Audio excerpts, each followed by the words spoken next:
তো আজকে সন্ধেবেলা ভীষণ চটপটা খেতে ইচ্ছা হচ্ছিল। তো কি বানাবো ভাবতে ভাবতে তো ভাবলাম ফ্রিজে তো একটু চিকেন পড়ে আছে, তো একটু চিকেন পকোড়া বানিয়ে নিই। আর এটা আজকে বানাচ্ছি বলে না, চিকেন আমাদের ফ্রিজে সব প্রায় সময় থাকে।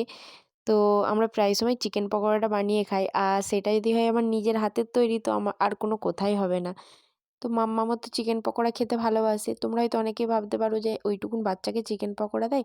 হ্যাঁ, বাড়িতে বানাই যেহেতু তো অল্প দিই। তো এদিকে আমার হয়েছে কি, চিকেন পকোড়াটাই আজকে আমার অনেকটা পরিমাণ জল হয়ে গেছে। আশা করি তোমরা দেখলে বুঝতেই পারবে। আর চিকেন পকোড়াটা জল হওয়ার কারণ হচ্ছে, আমার যতটা মনে হয় চিকেনটায় হয়তো হালকা জল রয়ে গিয়েছিল আর সেইটার জন্যই।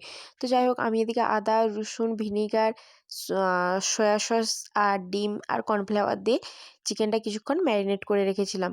তো ম্যারিনেট করার পর এখন কড়াইতে একটু তেল দিয়ে, তো তেলটা গরম হওয়ার পর তো দেখলাম গরম হয়েছে কিনা, তো তারপরে আস্তে আস্তে চিকেনের ব্যাটারটা দিয়ে দিচ্ছি। তো একটা করে ভেজে এরপরে তুলে নেব। তো দেখো কত সুন্দর কড়াই দিয়ে দিচ্ছি। তো প্রথমেই বলেছিলাম যে আজকে আমার ব্যাটারটা একটু হালকা পাতলা হয়ে গেছে, হয়তো চিকেনে জল ছিল সেই জন্যই। তো দেখো এদিকে আমার ভাজা প্রায় কমপ্লিট। তো এরপরে আমি, মাম্মাম তো খাবো। আর মাম্মামকেও এটা দিই, যেহেতু কোনো অসুবিধা হয় না, ঝাল খুব কম পরিমাণে দিই আর বাড়িতে তৈরি। তো বুঝতেই পারছো কোনো অসুবিধা হবে না। তো খুব বেশি দিই না, অল্প দিই। তো দেখো এদিকে আমার রেডি হয়ে গেছে, দেখতে কেমন লাগছে জানাবে।